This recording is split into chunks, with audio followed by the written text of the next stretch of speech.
अस्सलामुअलैकुम। मेरा नाम है गुलामुल्लाह। सूरतुल फज्र की तिलावत बहुत ही मुफीद है। आइए मेरे साथ सूरतुल फज्र का तर्जुमा उर्दू में सुनते हैं और समझने की कोशिश करते हैं। शुरू अल्लाह का नाम लेकर जो बड़ा मेहरबान और निहायत रहम वाला है।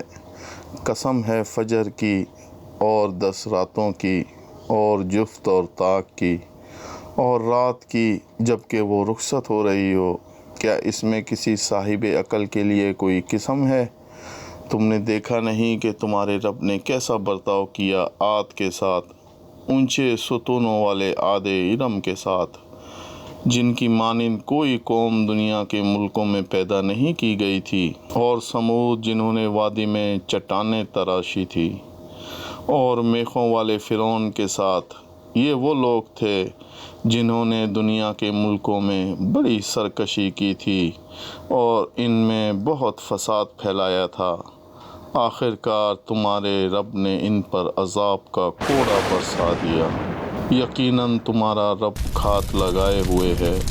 मगर इंसान का हाल ये है कि इसका रब जब इसको आजमाइश में डालता है, इसे इज़्ज़त और नेमत देता है, तो वो कहता है कि मेरे रब ने मुझे इज़्ज़तदार बनाया है, और जब वो इसको आजमाइश में डालता है और इसका रिस्क इस पर तंग कर देता है, तो वो कहता है कि मेरे रब ने मुझे ज़लील कर दिया। हरगिज़ नहीं, बल्कि तुम यतीम से इज़्ज़त का सलूक नहीं करते और मिस्कीन को खाना खिलाने पर एक दूसरे को नहीं उकसाते, और मीरास का सारा माल समेट कर खा जाते हो और माल की मोहब्बत में बुरी तरह गिरफ्तार हो।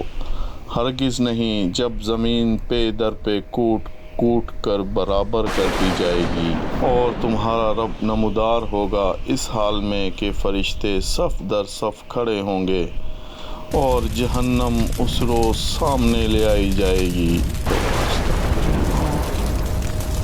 इस दिन इंसान को समझ आएगी, मगर इस वक्त इसके समझने का क्या हासिल।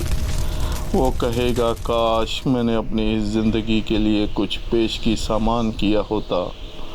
फिर इस दिन अल्लाह जो अज़ाब देगा वैसा अज़ाब देने वाला कोई नहीं, और अल्लाह जैसा बांधेगा वैसा बांधने वाला कोई नहीं। दूसरी तरफ इरशाद होगा, ए नफ्से मुतमईन, ए वो जिसका दिल अपने रब पर जमा रहा, चल अपने रब की तरफ। तो अपने रब के नज़दीक पसंदीदा है और अपने अंजाम नेक से खुश। शामिल हो जा मेरे नेक बंदों में और दाखिल हो जा मेरी जन्नत में। मुझे अपनी दुआओं में याद रखिएगा। अल्लाह हाफिज़।